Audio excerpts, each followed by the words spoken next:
Great. So a little bit of background information on the Black Lives Matter at School Week of Action. It is really rooted in the hashtag Black Lives Matter movement, which began in 2013 after the acquittal of George Zimmerman. It's rooted in the 13 guiding principles, many of them we've just shared in the chat box. And it stems from a Black feminist lens. So of course, shouting out and rooting us deeply in the 3 Black radical organizers that started this movement: Alicia Garza, Patrice Cullors, and Opal Tometi. It's also rooted in the movement for Black Lives, which was created in 2016 as a response to the visibility of violence against Black folks throughout the United States and globally.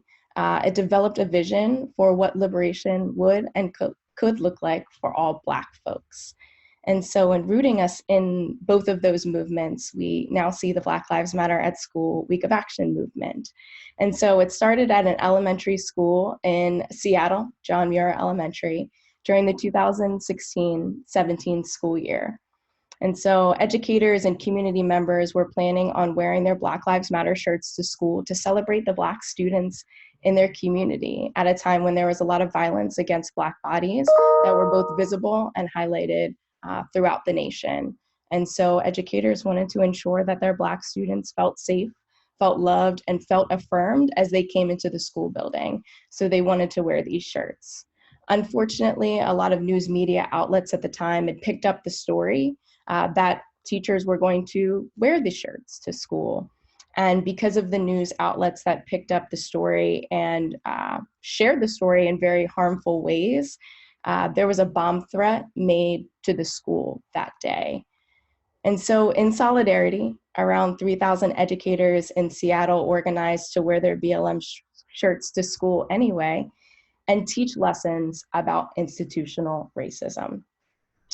At the Free Minds, Free People conference in 2017 in Baltimore, educators from the Working Educators, Racial Justice Committee, and parent activists led a session on how to organize towards a Black Lives Matter Week of Action in their cities. With widespread excitement, it swelled to over 20 cities and locales, and then became the Black Lives Matter at School National Week of Action. So since then, local organizations, educational scholars, and even several unions and districts began openly endorsing the effort, with social justice caucuses and supporters leading the organizing.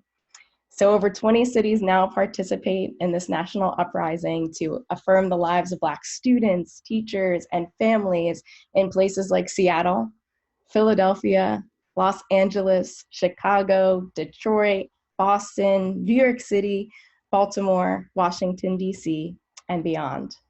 It was a completely grassroots movement with educators coordinating efforts on Zoom calls. And now it's in its 3rd year, and we are already planning for the 4th. And so I think that Zoom is a very fitting part of this conversation, recognizing that the national team has done some really beautiful and really powerful organizing work to bring educators and community folks across the country together in a virtual format to organize for what Black Lives Matter at School Week of Action could look like. I've had the privilege of being on some of those calls, and the beauty of the sharing of resources, the sharing of curriculum, the sharing of events, and the brainstorming and the openness of the folks on the call to create spaces where folks can ask questions, to be honest about the challenges that the movement faces, and then dream together about what this continued movement could look like, especially in continued sustainment of the movement 3 and 4 years later. So it's really powerful.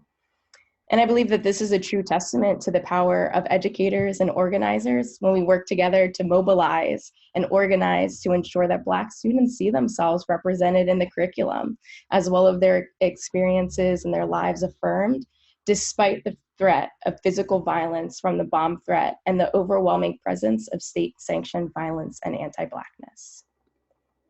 And so I'm going to share a quick article in the chat box from Rethinking Schools, how one elementary school sparked a citywide movement to make Black students' lives matter, because it's really, really powerful. And it will give you a little bit more of a detailed history of the movement. And so as we move to the next slide with the 13 guiding principles, you can see these two really incredible graphics on the left-hand side are the Week of Action national demands. There are four.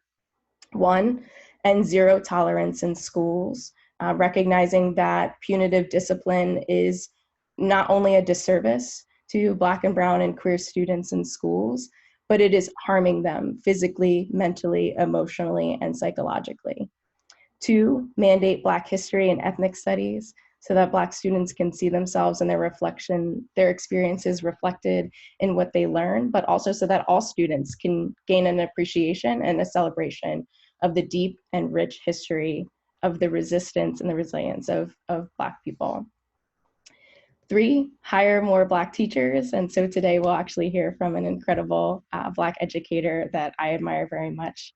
But recognizing that it's also important to have Black teachers in the classroom. And then four, fund counselors, not cops. We know that the statistics are very jarring when it comes to the number of counselors that are currently not in schools, yet we have schools where police officers are harming Black and brown and queer students.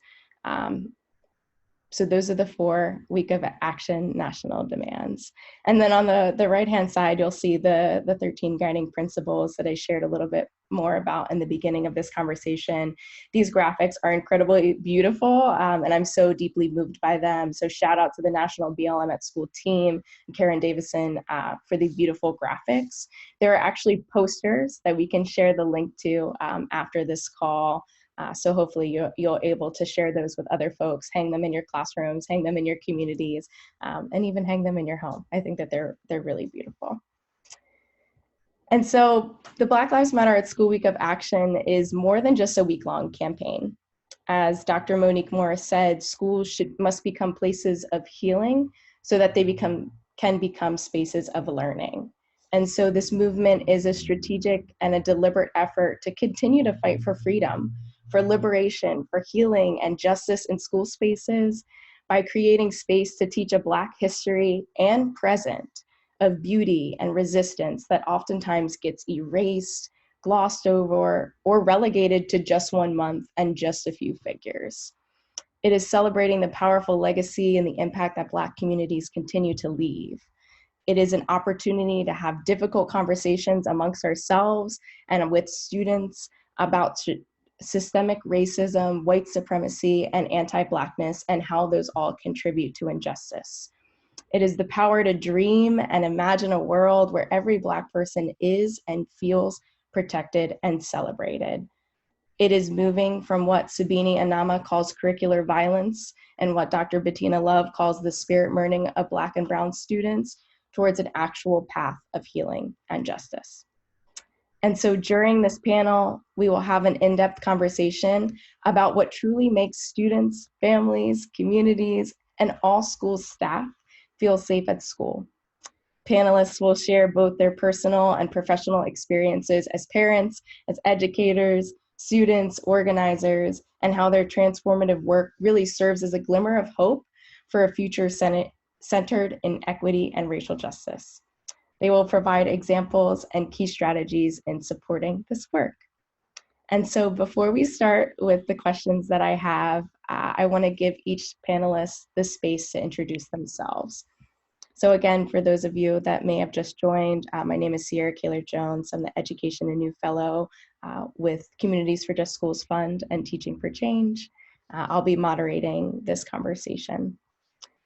And so Allison Kreiner-Brown, if you're on the line, if you would introduce yourself to everyone. Good afternoon, everyone. Can you hear me all right? All right, coming to you live from Southeast Washington, D.C. My name is Allison Kreiner-Brown. I am the Associate Director of Teaching for Change, and I also manage the Telling Stories Project, which is our family engagement project that essentially we approach family engagement through an organizing approach. And I will say, I will definitely put it out. Oh, I also use she, her pronouns.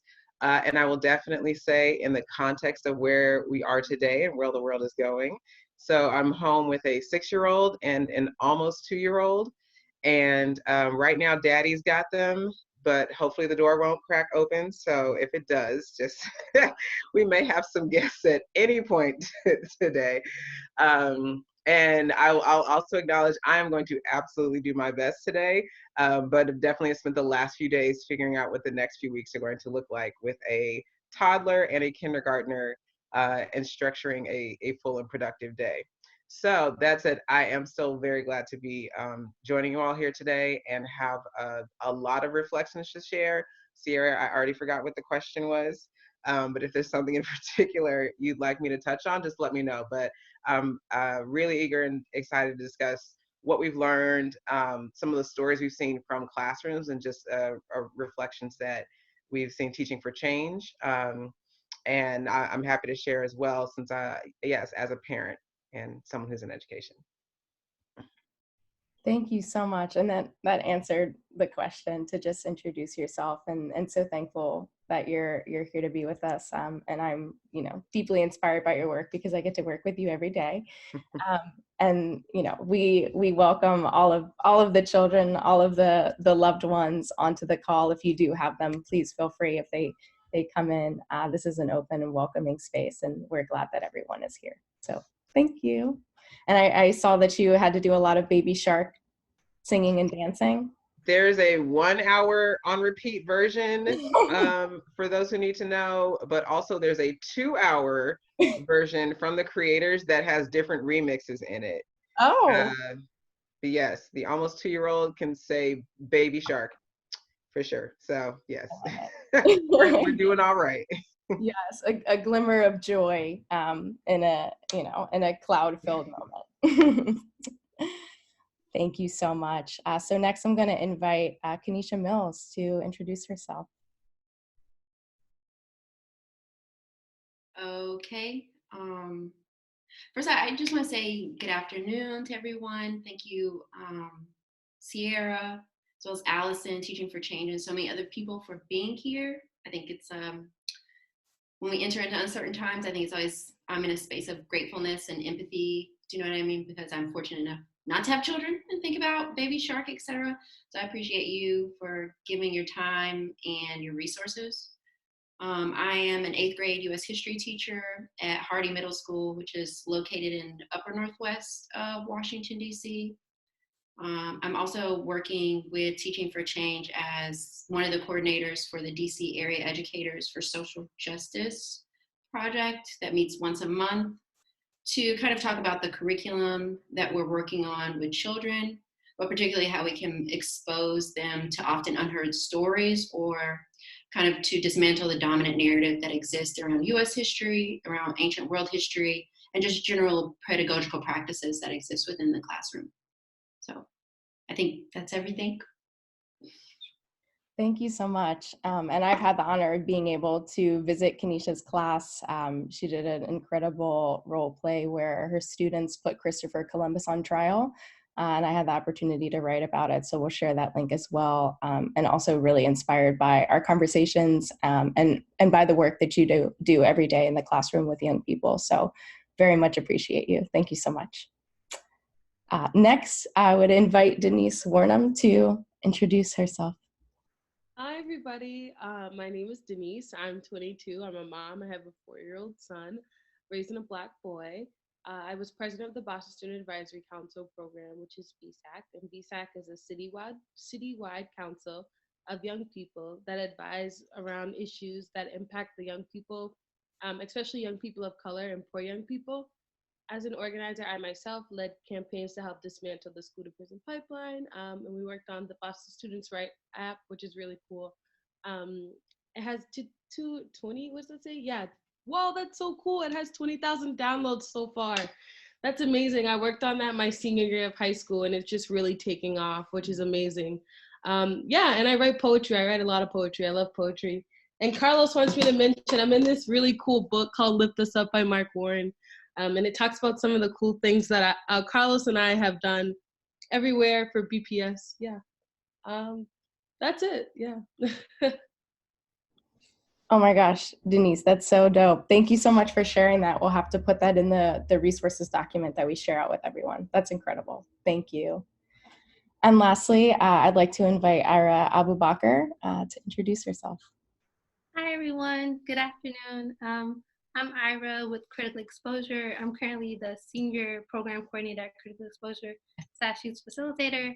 I've been there for about 4 years now. And the work that we do is we teach young people the power of their voices and photography to create social change in their schools and in their communities.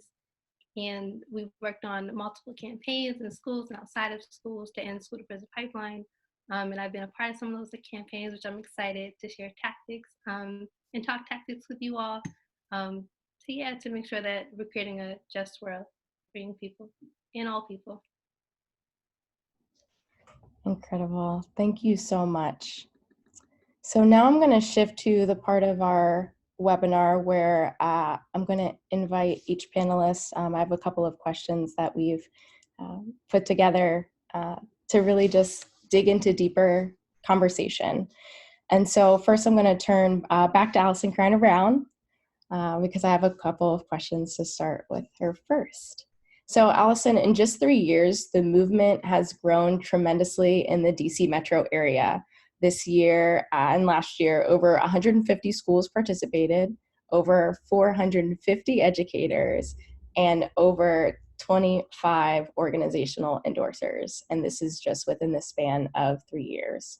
So can you talk more about the process and some of the lessons learned from mobilizing educators, administrators, and schools to center the principles of BLM during the Week of Action and beyond? Sure. As far as process, so here in DC, we were at an advantage in that if you've been to Washington, DC, we ran a bookstore for a number of years in a very popular restaurant and did a lot of author events. And so over the years, that put us in contact with a lot of educators who were already asking questions about what does it mean to teach for social justice. And that was the genesis of our DC area Educators for Social Justice network. And so the week really got spearheaded right as we were really getting that network up and off the ground. So it was one of the first major initiatives that we took on. And we appreciated that, one, it came from educators. So Sierra already gave the background, that this was started by a national, committee of experienced educators who not only figured out how to translate the 13 guiding principles of a social movement into, what does this language look like for children, but also thought about where directly, how can we directly bring this to the curriculum and put resources out. And so what we did at Teaching for Change is we essentially helped to compile them, link that with the resources that we already have. So from our Zen Education Project, our Civil Rights Movement Project, and we put the call out and had our own steering committee of local DC educators. So because we had this network and we put the call out and said, who would like to help us shape and see what does this look like for DC? What kinds of events would you all like to see? What would help with preparation? And what do you feel that you need to bring this to your classroom? So in listening to that, I'll give you 2 examples of ways, just sort of process-wise, that we figured out how to really support teachers in making this effort. So one is that we started very early and heard from teachers, we like this idea, but we had a number of people who asked us, is this Black Lives Matter? And also when we said, no, this is actually coming from teachers, they said, okay, well, does Black Lives Matter support this? And we actually had gone to Black Lives Matter DC, we'd gone to Black Youth Project 100, or BYP 100, and we'd gone to several local groups that we said, we want to do this effort, but we don't want to overshadow the work that you're doing locally. That's something that particularly happens in DC. People come to DC with all of their national issues, and then they don't connect it to the things that we're fighting for here in a district where we don't even have representation in Congress. So we wanted to make sure that the local connections were also tying in issues and organizing that was going on here in DC. And so when we did our curriculum fair, Black Lives Matter DC had a table. They were one of the classroom visits that you could request. We linked up with Howard University and with others. So we brought in both the local activism and organizing and the education piece. And that gets to my second point, is we, one, already had established relationships with schools, with DC public schools, with the other local area public school districts. And a lot of people in education know the name Teaching for Change, but I will absolutely go ahead and give a shout out to the DCPS Office of Secondary Literacy. Was a great ally when we first got going. Sometimes it's hard to wrangle the whole system, but we went to our allies within the system who were very upfront about, yes, we support this and we're going to look to see how we can promote this. In the more recent years, the DCPS Equity Office has been a real ally, and that looks a little bit different now, but the folks doing the equity work have been allies. And so we were able to say, you know, we are doing this in line with local activism and organizing. We have gone to the school system and said, you know, it's not just we're going to do this, but educators are doing this. And this is coming from teachers. And when we talk about wanting to do equity work and create classrooms and spaces where students feel seen and heard, this is a way to do it. And there are resources. And we were able to do lots of giveaways, giving out books, and to say, here are lesson plans. The national committee came up with the FAQs, the frequently asked questions, for teachers who were, you know, okay, I'm interested in this, but I'm a little hesitant, and quite frankly had some questions, either how to deal with the race issues or how to think about, would my administration support this or would my parents support it? So we were able to compile a lot of resources together and bring them together to connect with others who were thinking about doing it, were already lining up their lessons. And so it's just continued to grow. Yeah, and it continues to grow, and it'll continue to grow in the years to come, which is really exciting to see all of the work that's being done. One of the things that I would love for you to share more about is the Telling Stories Project, especially how you center parents, guardians, and communities during the Week of Action Beyond, because we heard you share a lot about the great work of allies and partnership and relationship building with local school district. And so I would love for you to share more about the great work that you do with parents and communities as well. Sure. So we could do a whole webinar on the Telling Stories Project, but again, as I said, we are working directly with, right now our partners are all DC public schools that are all Title I schools. So we are working with schools that are predominantly Black, Latinx, immigrant, lower income families. And our work is essentially using a community organizing framework, also informed by racial equity, popular education, and family engagement research, to say, what does family engagement look like for this school? How can the school effectively partner with families? And we have a few signature activities that we do with schools, and that was one of the entry points for how we connected our parent work with the Black Lives Matter School Week of Action. So for instance, one of our programs within our family engagement project is called Roving Readers, where parents come and they read multicultural and social justice themed books in the classroom through read alouds, and usually in 2, if not 3 languages.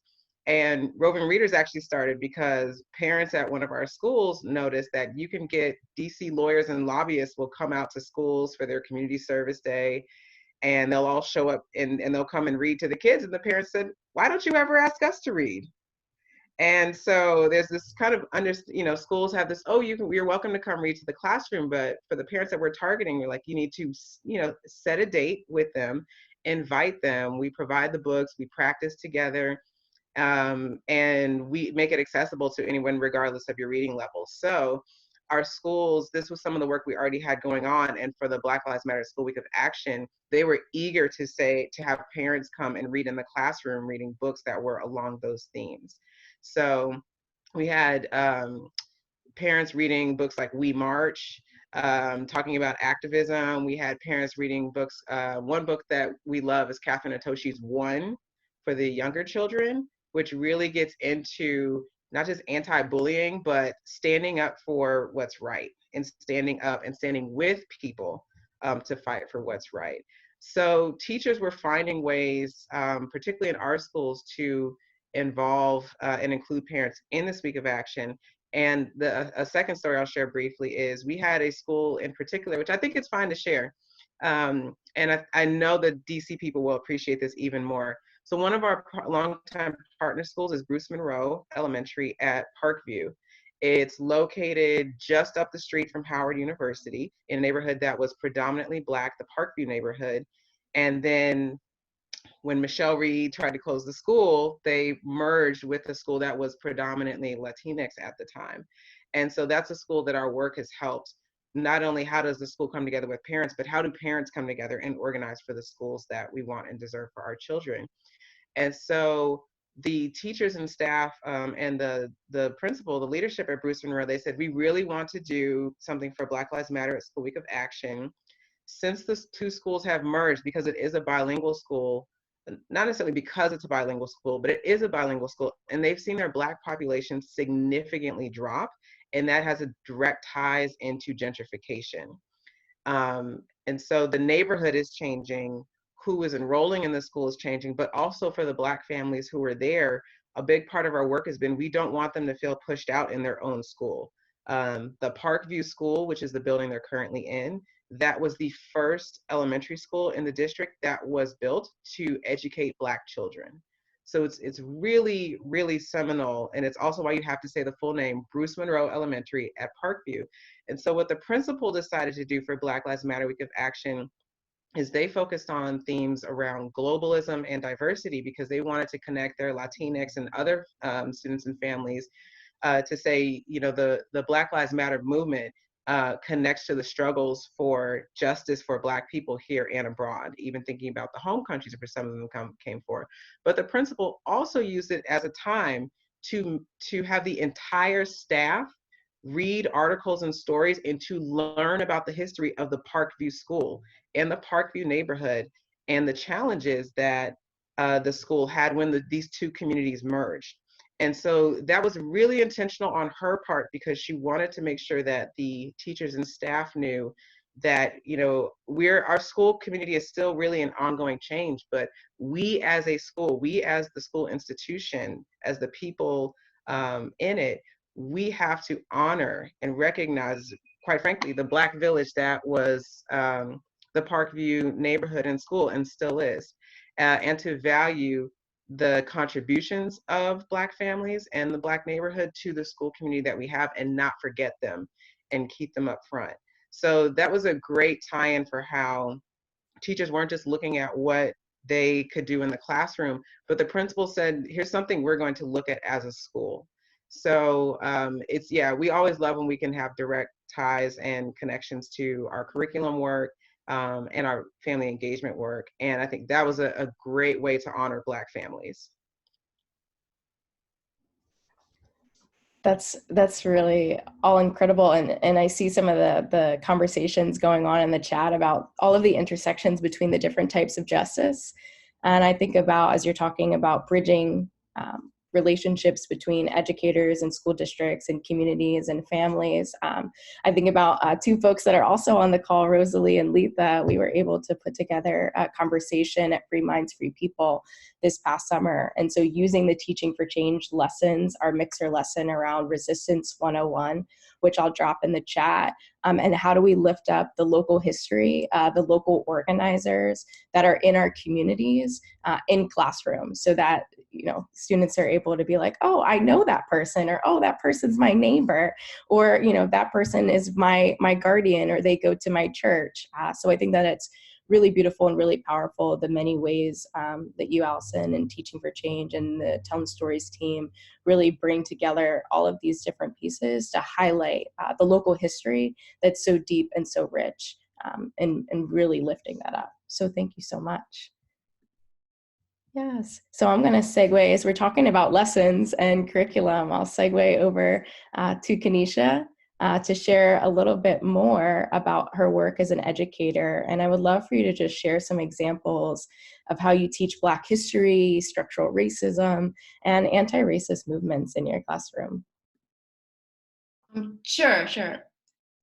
I think when I was thinking about the question, I think before I start with students about talking about racism, I have to start with what comes before. I think a lot of times racism and the oppression of African Americans in particular, not just on a country level, but particularly in DC, it's almost connected innately with Blackness, and that's not what Blackness is. That's not what it means to be an African American.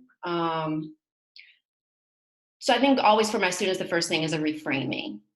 And before, for my class, which is a US history course, which is supposed to start in the colonial period. But to start with the colonial period is to reinforce the narrative that African American history starts with slavery.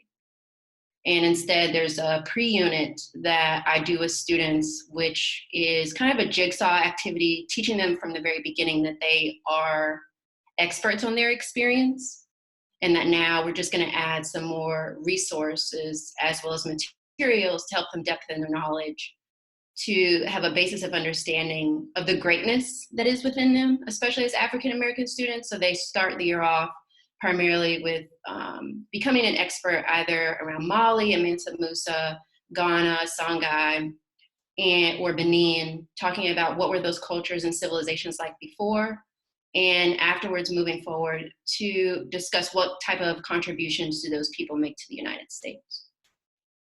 And in that space, students are then coming from a kind of paradigm shift and having an understanding that if we're going to talk about racism, we're also going to talk about the fact that when Africans got here, they were great at cultivating rice. And so they have to find resources and sources about that. They were very skilled in terms of craftsmen in their labor. So there's not just racism is based on like the physical oppression of African Americans, but also the denial of their intellectual prowess that they bring. And I was really glad also that you brought up something I was going to mention as well. When talking to children about fighting against racism, I start also from a place of saying that you can't talk about racism without also talking about resistance. And using the Zen Education Project's lesson, in particular, Resistance 101, to talk about, initially with students, how many African American people do you know? And naturally the dominant narrative being, we know Malcolm X, we know Martin Luther King. And one of the questions that children asked me, I think last year, was centered around why is the African American story and why is the fight against racism always told through tragedy?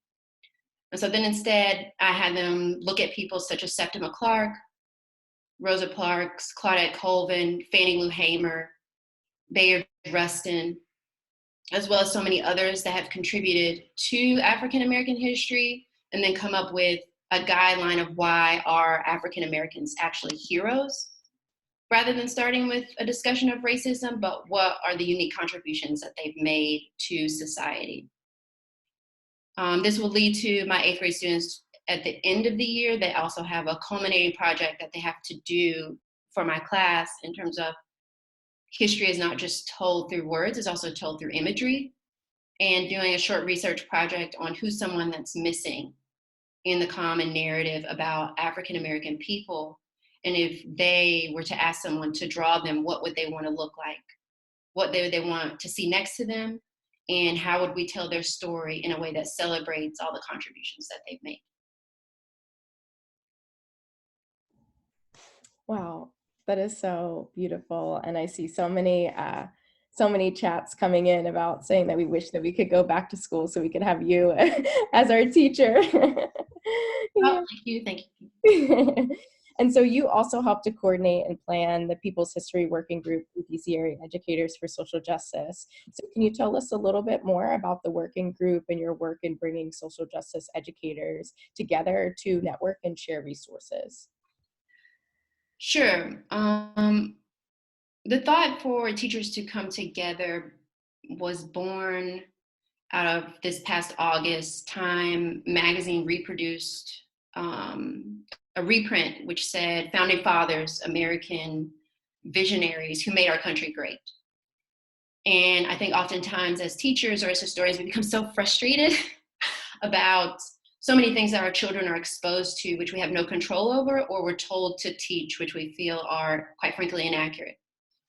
And I also thought about how many times are my students going to walk past this magazine in CVS or in Safeway, or are other teachers going to use it and not actually talk about what they see, because history is not just created in the classroom, it's created through all the visuals and interpretations that they receive from parents as well as other community members. And I talked to Deborah about, not just as a teacher in DC public schools, but also, as a teacher who's working on my own pedagogical practice, could there be a space where people would feel love, they would feel empathy, they would feel a space where we can try something new to fight against the dominant narrative that we know exists, but build a regular working space where we're all working together to fight just as hard, to create a new narrative about what exists within the United States and globally. So I wrote a lesson that I wanted to try based on primarily things that I had learned from other lessons that had been written by the Zen Education Project. And we organized a session where I modeled a lesson. And it was 25, 30 minutes, but afterwards there was time for authentic feedback where people could say, this is a story that's missing, this is a reframing. And I think that it really made it into a welcoming, open, and inviting space that often is missing in education.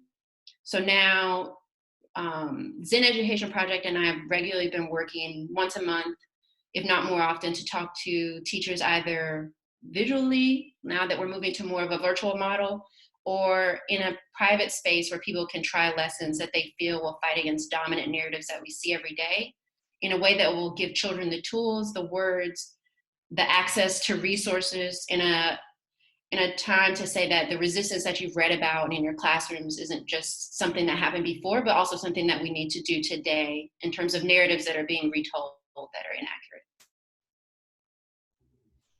Yeah, that's really incredible. I'm just thinking about all the ways that we can shift the narrative as educators and come together to continue to share these resources and network. And because I think sometimes what happens is that we feel alone in this work, and that's it's challenging when we're trying to balance administration and our commitments to our students, but also the commitments to parents and families and guardians and communities. It can feel very siloed and it can feel very alone. So I very much appreciate that you're doing this work to bring folks together. Oh. So I just, since I was talking about it, I shared a rewriting that some of my students have done, but also that teachers have done about this narrative in terms of founding fathers and what is it that we actually want to say. And then, in the year 2019, 2020, what is the story that we should tell in terms of how, are they founding fathers or are they something else? Using the words of Gabriel Prosser, using the New York Times and the 1619 Project, using some of the words directly from Thomas Jefferson in terms of his interactions with Native Americans as a way for students to write their own stories. So I just wanted to put it up there because it's definitely a starting place.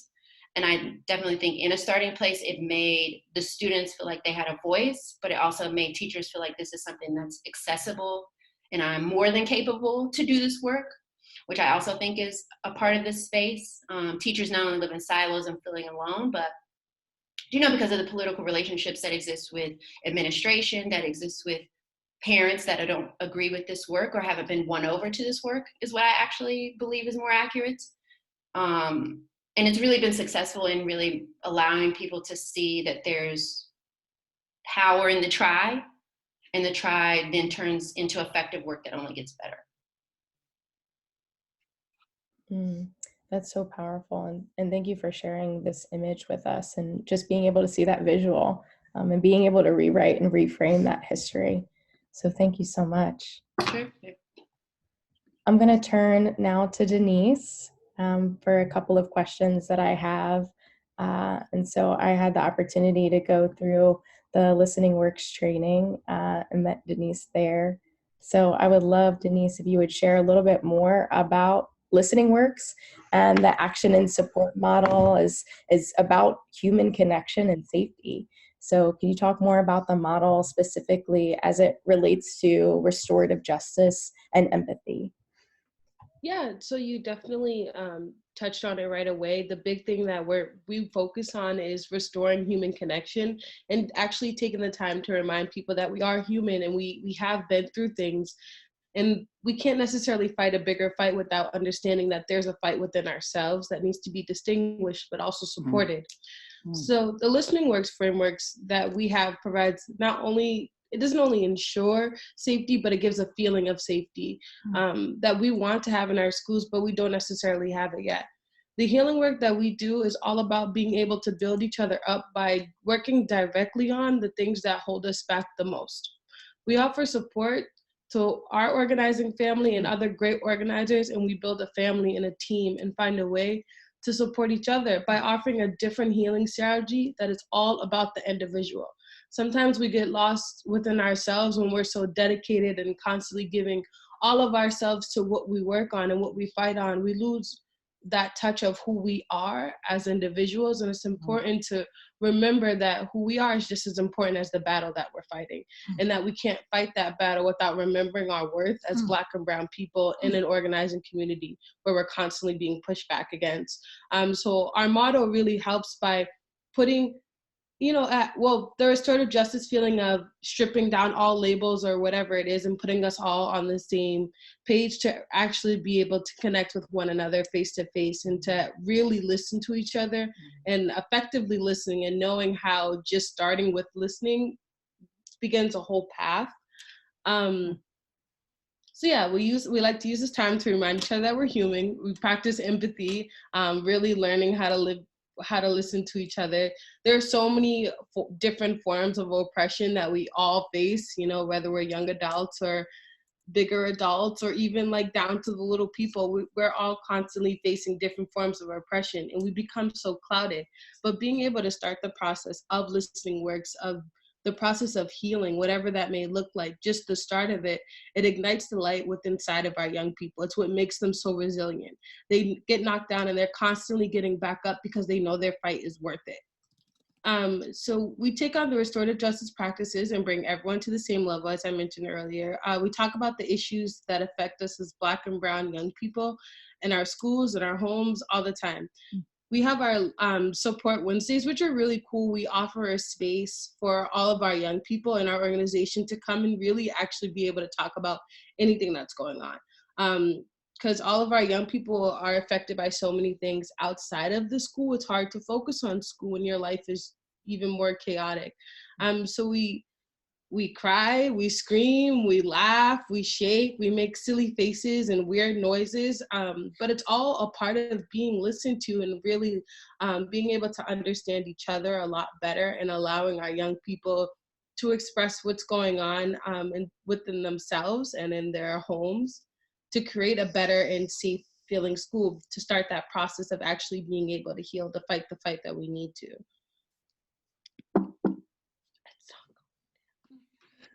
Wow. Oh my gosh, I'm so inspired. And just thinking about you all creating spaces for just people to express a wide range of emotions that you talked about, like laughter and joy, but also pain and anger and sadness, and how we need that. And so how do we bring that into schools, or how do we continue to bring that into schools? So what do schools look and feel like when empathy and listening and restorative justice and community are really at the center of healing? How can schools be safe spaces for healing?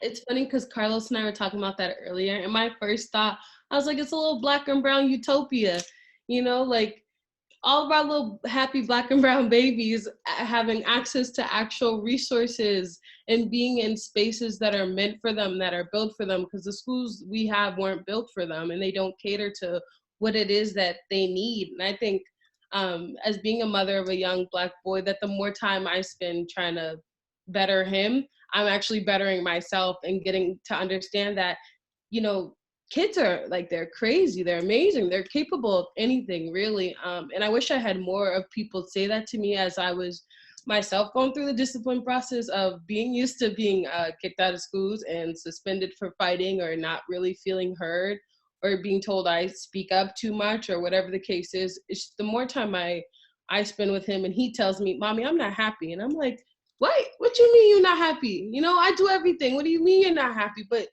just really listening to him, why aren't you happy? What's going on, and being able to really protect that. It's not protected in our communities anymore to value each other's opinions or thinking in such a way. It's so easily dismissed. And I feel like if we were able to give our children the amount of space to heal and the amount of resources to their minds could, explode in creativity, we'd have like a beautiful little garden. And I feel like that garden is something that it gives back to us. We give everything we can to fix our schools and our environments. And, we water them, and then they look so pretty. You know what I'm saying? You know what I mean? Like, yeah. I just think that the more that we're able to put within our schools, it's really going to come back. It's going to come back inside of our students. They're going to feel better than they ever felt before. Like, I personally don't think it should have taken me being suspended so many times for one white lady to tell me one day, you can make a difference. And I think that if, we do more of that and it's coming from us to our people, it's even better. It's so uplifting. But we have to be able to get through all that messy, all the mess. We have to be willing to heal. We have to be willing to break down the barriers that are put up between us and realize that they don't mean anything, that they're there systematically. We have to be able to remind ourselves we're human, and it's okay if you're not happy, and it's okay if things aren't working out, but you can't, it pivot us against each other. Y'all get what I'm saying?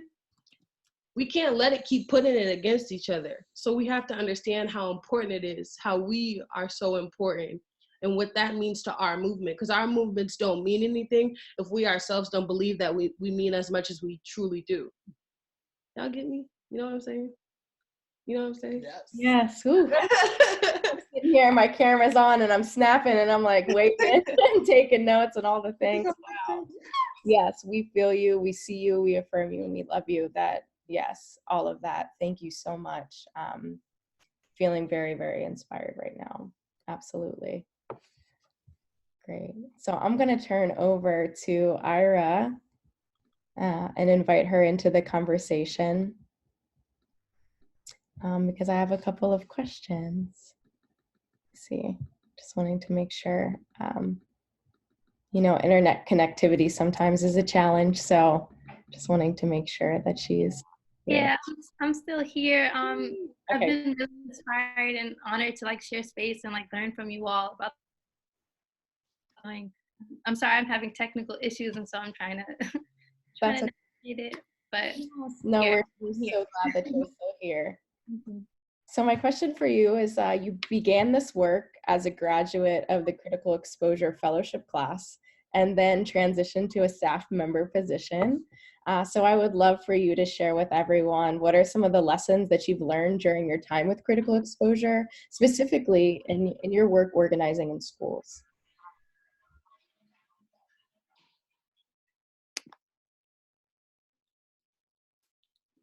Hey, Sierra.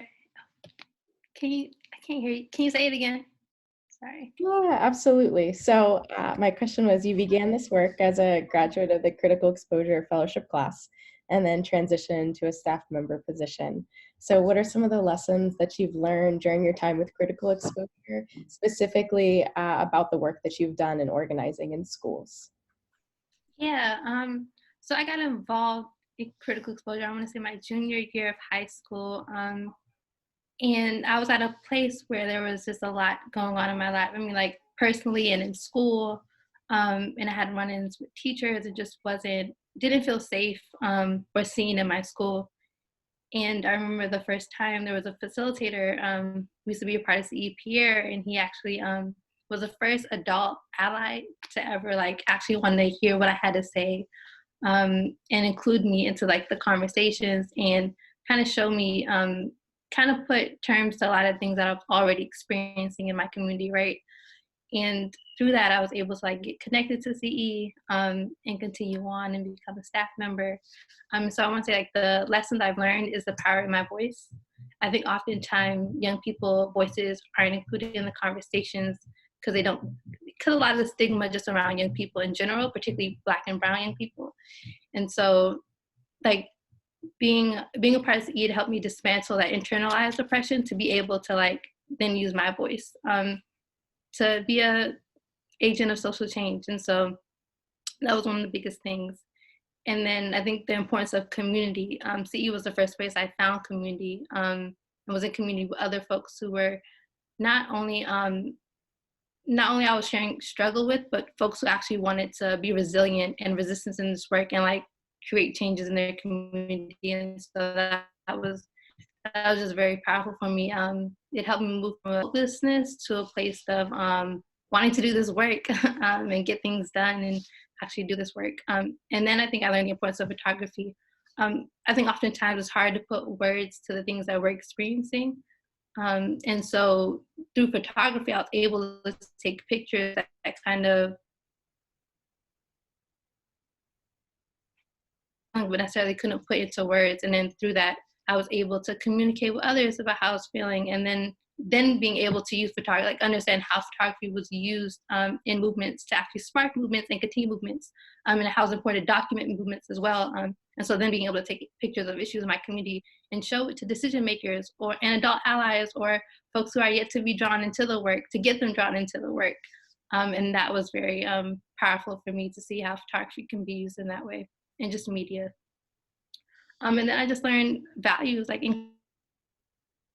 learned all these through like the political education lessons that were done. So I'm like really grateful to hear like this is being done in schools, like particularly like when Kanisha mentioned doing these lessons were your students and seeing that. And so like knowing that those were the lessons, right? Those lessons that we don't get in schools were the lessons that helped me be who I am today and like be unapologetically Black. And so I'm really grateful for that. Organizing, I think the second part of that question was organizing in schools and how has that kind of helped.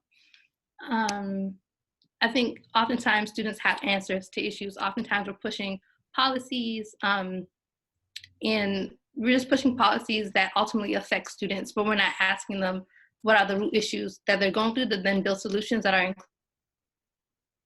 actually work, right? And so working in schools, I've often like talked to students and heard them say like, well, administrators don't listen to us anyway, right? And so I think it's it helps me understand like we have to build that bridge between administrators and students and how vital that is, right? It's not just the students, but also the administrators, right? And the work that they want to do and support young people in doing. And then I think just you have to be innovative. I think as teachers, as organizers going into schools, like you have to be really innovative when working with students just because of their schedules, just because of, I think time is always is of the essence, especially for like facilitators and teachers, like trying to get all the things done on time never ends up happening. But I think really just figuring out ways to do it. Like we ended up actually partnering up with the teacher and, you know, doing a lot of the lessons that we were doing, that we usually do in our after-school program in schools. And we just kept running out of time. That, right? And like young people want to continue organizing outside of their classrooms. And so I remember when the facilitators ended up doing luncheons, right? And like had young people meet up during lunch, like brought in lunch or like had them bring their lunches and just sat down and talked about the things that they want to do and like learn about. So I think you just have to be really innovative when you're working in schools. Wow, those are all incredible points, and I think just right on time as we think about like how do we incorporate opportunities for young people and all people really to be creative, to dream, to use outlets like photography to do this work, even when the work is hard, and how do we find community in doing these activities together through the work. So that's a really beautiful and positive example of the ways that you've been doing it. Thank you. Yeah. So my next question for you is, from your perspective, what truly makes young people feel safe in schools, and how do we continue to center young people's voices in the work? Yeah, I think oftentimes when we hear safety, we think about physical safety, right? And we don't think about the emotional safety. What does that look like, and other aspects of safety in school? And so in thinking about this, I was reflecting on like all the time conversations with young people, like when we're thinking about it, running a campaign and what safety like means for them. And oftentimes it's just feeling welcomed in school, right? Like wanting to feel welcome, wanting to feel like school is an environment that they can be in. And it isn't just, I think a big one is like being already feeling criminalized in their own communities and then feeling criminalized role of pushing people out of schools, right? Like that's one aspect to it. But then I think it's also like in the classroom not being engaged, right? Not having lessons that they can see themselves in, that are like reflective and helpful to their identities, right? And that they're not seeing, they don't see themselves in a lot of the lessons that they're being taught. One of the other aspects to it. And that when they do ask for like what they need, right? When they do ask for the resources, that they're not receiving them, right? Like people aren't listening. They're listening, but they're not acting, right? And I think that that plays a big role in safety. And so I think it's all the components. I think young people, for me, the way I see, and this is just me, the way I see young people being safe in schools is if we're including them in the decision-making process that are affecting issues in their lives, and that we're also decriminalizing our schools. Yeah. Yeah, and I think that that's so powerful how you talk about most of the conversation and most of the national narrative is very much about the physical safety. So what does it mean to have mental, emotional, psychological safety in schools? And I think that you've really outlined a future path for what schools could look like when we really center places that are in healing and centered in places that are centered in joy and creativity. Amazing. So now I'm going to open up to all of the panelists. I have a couple of questions. And then as folks that are joining us for this webinar, if you have questions for the panelists as well, please do feel free to enter those into the chat box, and then we'll go into an audience Q&A portion after these next couple of questions. So the first question that I have for all of the panelists is from some of my experiences in doing this work in schools, some of the principles, some of the 13 guiding principles that we've seen the most resistance to include queer and transgender affirming and unapologetically Black. So how do we continue to encourage folks to really embrace and highlight these principles? So this is Allison, and yes, this is literally a conversation that we had, and I would say kind of two main responses to that. So one is that we have to continue to make resources accessible and available to educators, because there's, particularly when it comes to, I find the queer and transgender, that's a learning curve for a lot of educators, even those who are more mindful about other social identities, so about race and class, so on and so forth. It's an area, even for myself, that's continued learning and growth. And so there have to be resources for teachers and educators to, educate themselves and to be able to walk with their students, not just teach at their students, but to walk with their students. So one is continuing to produce good, like high quality lessons, explanations, and then also for those of us who can get them in front of teachers, whether you are the principal or an instructional lead, a fellow teacher, us organizationally teaching for change. We are very intentional about when we do these introductions, for instance, at school, so Black Lives Matter, a School Week of Action, to really actually mention the queer and transgender affirming principle, for one, just even to name it out loud and to even say it sometimes in a public school space can be a radical act in and of itself. And we don't want that to be the beginning and end of it, but we essentially have to push and encourage our teachers and educators to look at, what is something that you can do, even if it ends up being, I'm going to use this week, or I'm going to use that principle to say, this is an area where I need continued learning and growth. So I can bring this into my classroom, because with this week, with the Black Lives Matter School Week of Action, we don't want it to be, here's what you did for that 1 week.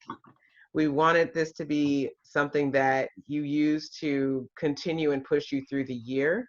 So I think those of us who know how to access resources, who want to be allies for the LGBTQ plus community, we have to be the ones to continue to push the conversation, and it's both pushing and it's inviting.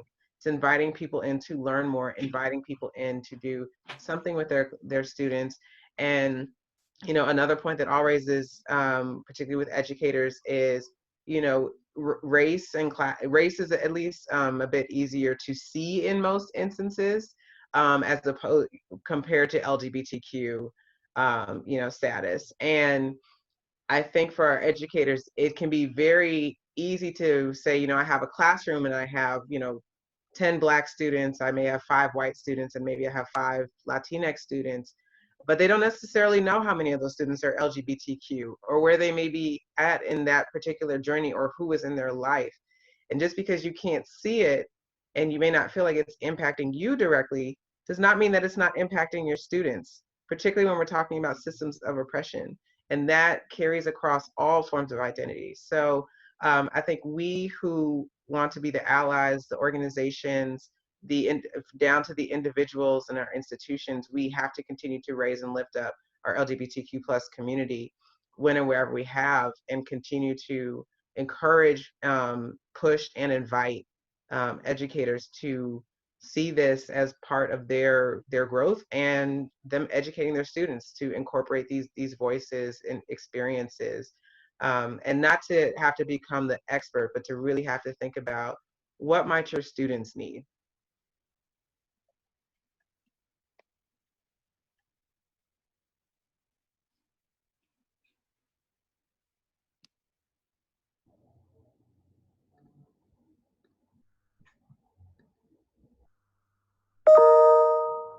I'm just pausing. It looks like, Kanisha, it might look like, I think you're muted. No, I was just saying, can you hear me now? The video conferencing. Now, I was just saying yes to everything that you were saying, in terms of one of the things I've done with my students is set norms of, ouch, you're hurting me. And sometimes to be affirming to a community means you have to allow them to openly express some of the pain that they're experiencing at that time, in the silence that you are imposing upon them because you don't recognize them. And I think that it's the responsibility of educators, but also of a community as a whole, to move in a new space in terms of what is our job. And I know that we, as all living under the society in which we live, are victims. But at the same time, to be silent when someone else is being oppressed by the words or the comments or the lack of research and knowledge that exists in a room, particularly within the confines of the classroom, is somewhat to be complicit in someone else's pain. And I think it's very important for teachers to, one of the things I've done intentionally is to set norms with my students of, like, you may not necessarily understand, agree, or have knowledge about someone else's pain in this moment, but you need to have empathy for something that you may not be knowledgeable about. And how are we going to welcome them and invite them to let them know that they're just as valued as everyone else? And I think that definitely applies to the LGBTQ community.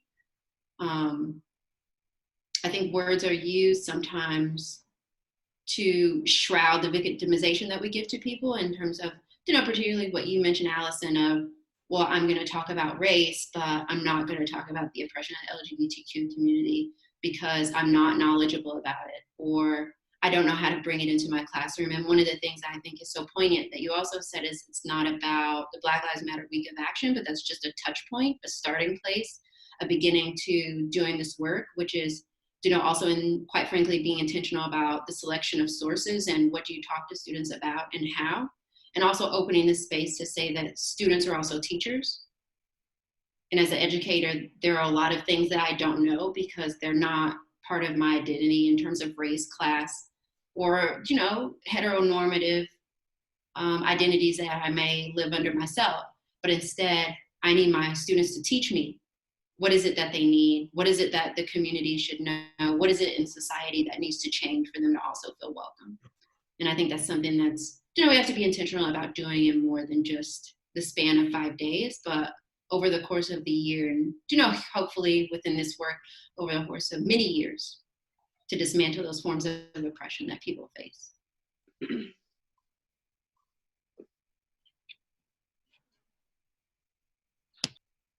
Can I just say one thing?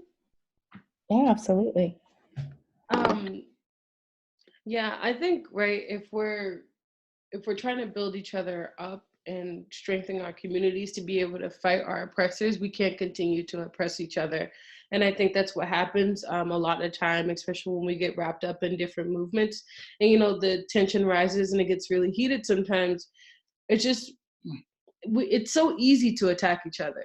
And they make it really, I hate to do the they thing, but with everything that's going on, it's a lot easier to attack each other than it is to be able to attack what's really breaking us down. And as we're fighting our oppressors, we should be trying to lift up and acknowledge all of who our students are.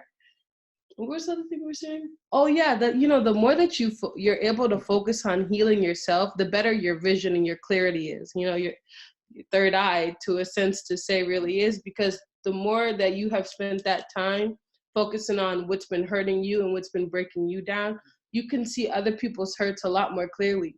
Like some lady could be yelling at you and you could just really, it's not me. You know, I know that I'm not hurting you. I know me standing here is not hurting you, but I know because I've healed myself that you're hurt and that you're going through forms of hurt. And I think that's the case with a lot of our students, but they're not being recognized for who they are or whatever the case may be, because we're too busy fighting each other. You know, why should, you know, what makes them happy to be who they are? Why should that even be a problem? You know, why does it have to be a conversation?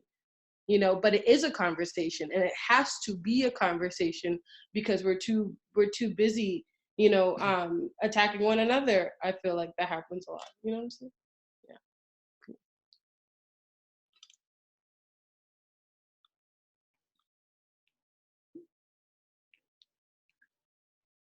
Yeah, is it cool if I say something?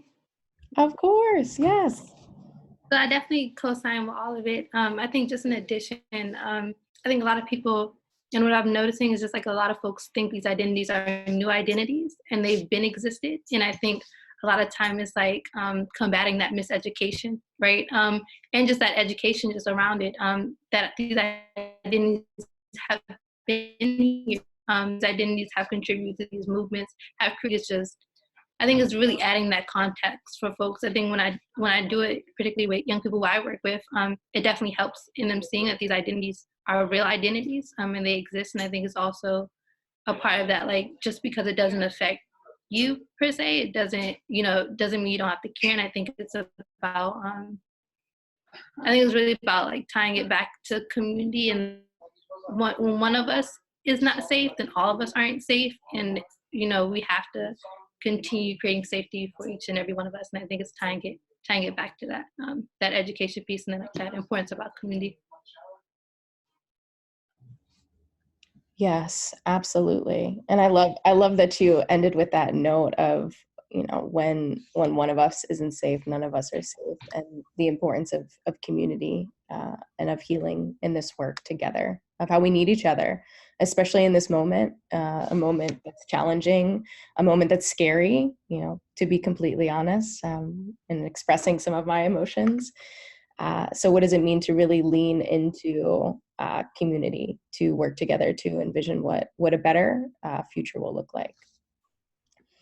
And so I do have one more question for the panelists. And so I would love if each of the panelists would finish the sentence, when Black Lives Matter at school, ... And I'll also add this question into the chat box, because those that are joining us, I would love for you to answer this as well, so it's a collective conversation. When Black Lives Matter at school, fill in the blank.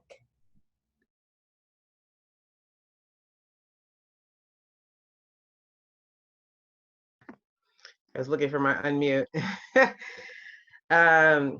When Black Lives Matter at school, you know, I had a response to this when this was the Twitter chat. And I think the given situation right now has me rethinking. So I'm a complete extrovert, so y'all are gonna have to bear with me as I work this thought out real quick. But what's particularly, you know, prescient on my mind just I'm always thinking about my own children and having worked in schools for more than 10 years and teaching middle school. But, now being at home with kids for the next, and I think it was announced New York City is going to be closed through April 20th. So could be anywhere from 2 to 8 weeks. And so it's like right now, like, what is the kind of educational and learning experience I want my children to have?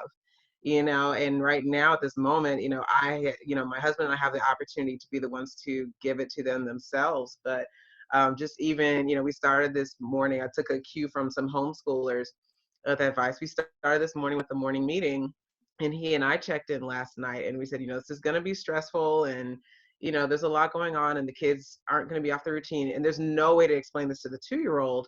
So I said, like, let's all, going back to loving engagement, like, let's you and I just, kind of recognize the situation now we're in. And if we feel like, something's happening because tensions may be rising, let's give each other the support to kind of like, okay, like, let's step back from this. And like really also taking our cues from our kids. So, when it's time to move on, it's time to move on. When it's time to go outside, it's time to go outside. And I think, yeah, when Black Lives Matter at school, our schools will be responsive to our children and what they need. And one way to do that is to also, with my Teaching for Change hat, to be responsive to the people who care for them while they're there. So that will be my completion of that for the moment.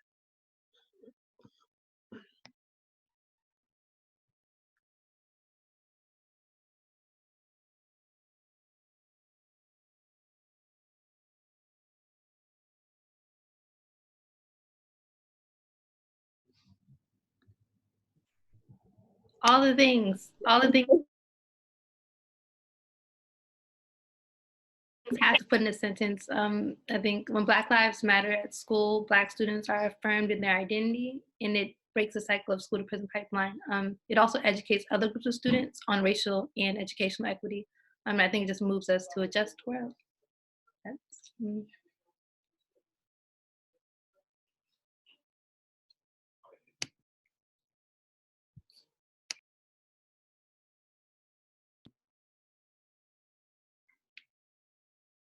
This is Kanisha. And I just wanted to say when Black Lives Matter at school, we can all finally be free, all being inclusive of everyone, regardless of identity.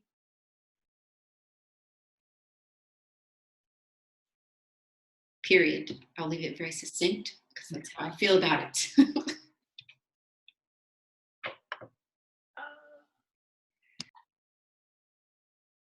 It's my turn, right? Yeah. I feel like there's just so many different things that could be said, because it kind of goes back to that utopia that I was kind of thinking about that should be available or could be available to our students someday if we can get it together, if they could get it together. But I think, how do I start it? Oh, when Black Lives Matter at school, I don't know, I just think there'll be this feeling of safety. I think kids will feel safer than they've ever felt before, because they spend most of their times in school than they do at home.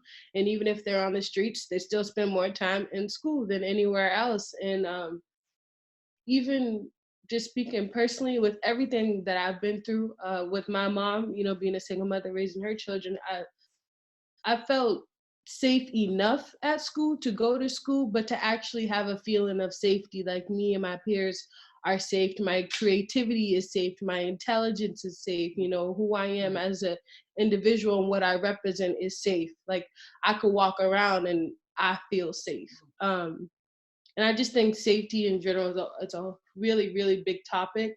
But I know I want it. I'm 22 and I still wanted it. I was 10 and I wanted it.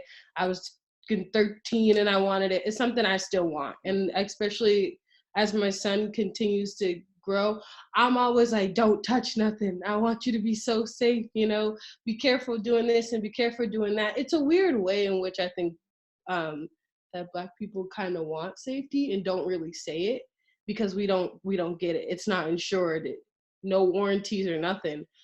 So yeah, I think when Black Lives Matter, like, we'll actually have that like feeling of safety that's supposed to like ensure that we're going to be okay.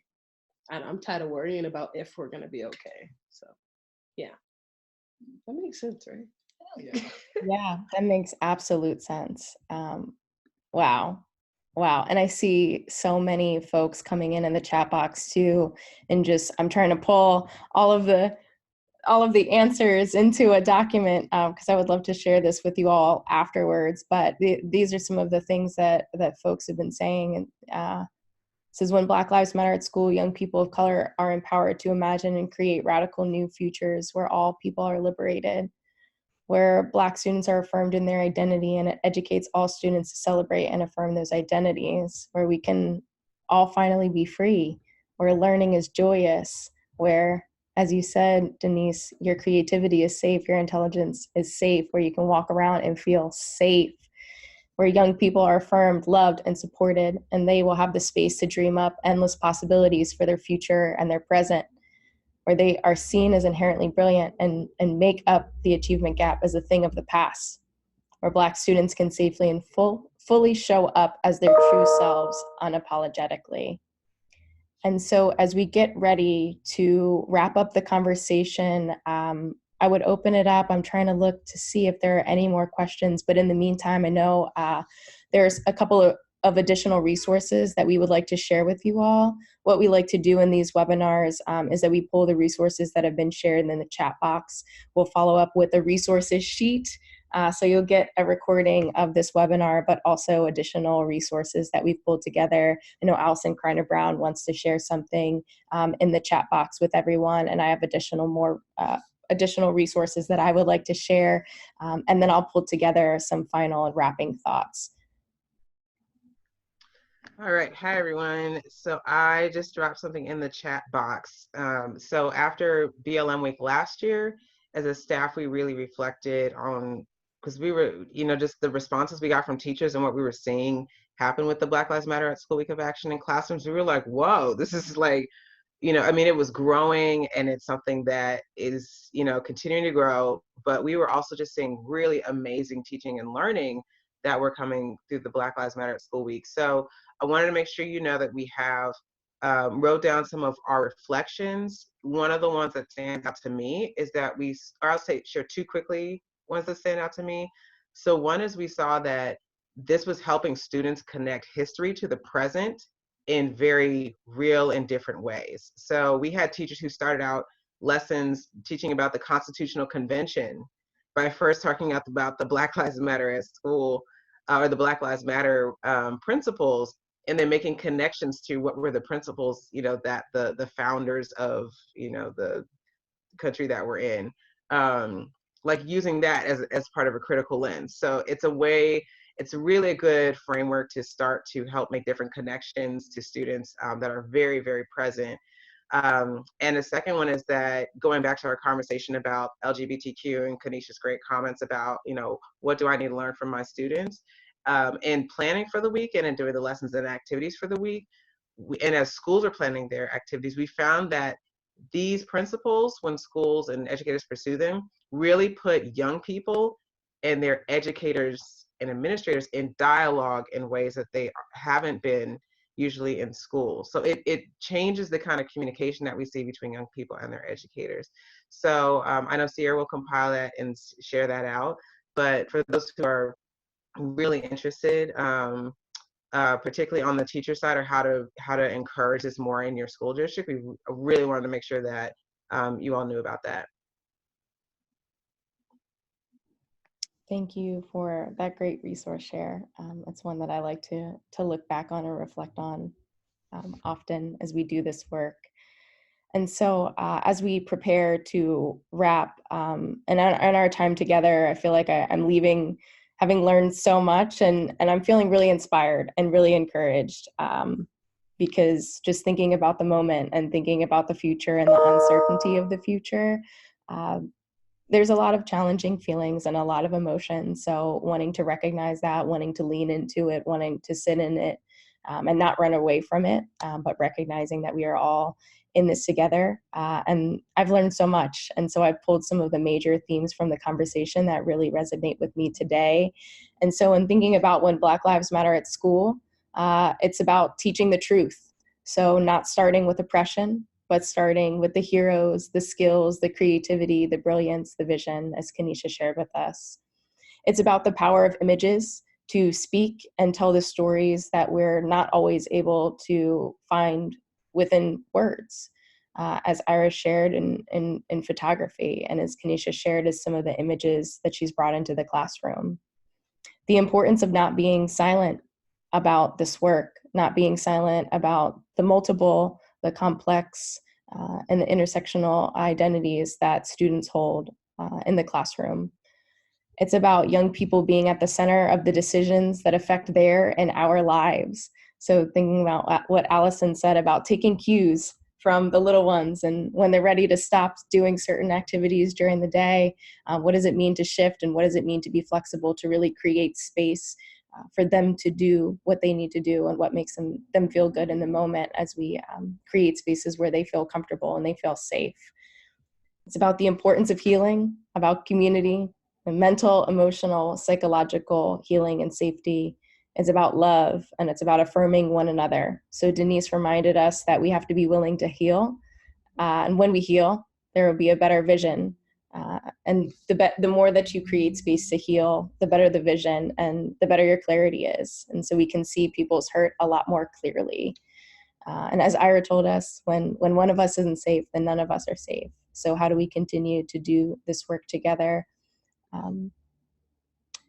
So I just want to end on that note, the importance of this work together, togetherness, of connectedness, of community, as all of the panelists shared, and not just one community, but all communities pulling together, as Allison had talked about, bringing parents into the conversation and bringing in communities and allyship and building relationships with folks to really propel this work forward. And all of the panelists shared about including young people in the decision-making process that affects all of their lives and our lives. And so thank you all for sharing this space with us. We are so thankful for the connections. Thank you for your engagement in the chat box. We look forward to continued engagement. Please stay connected with us on social media. Sign up for our newsletter. We'd love to hear from you, especially as we do more of this virtual work together.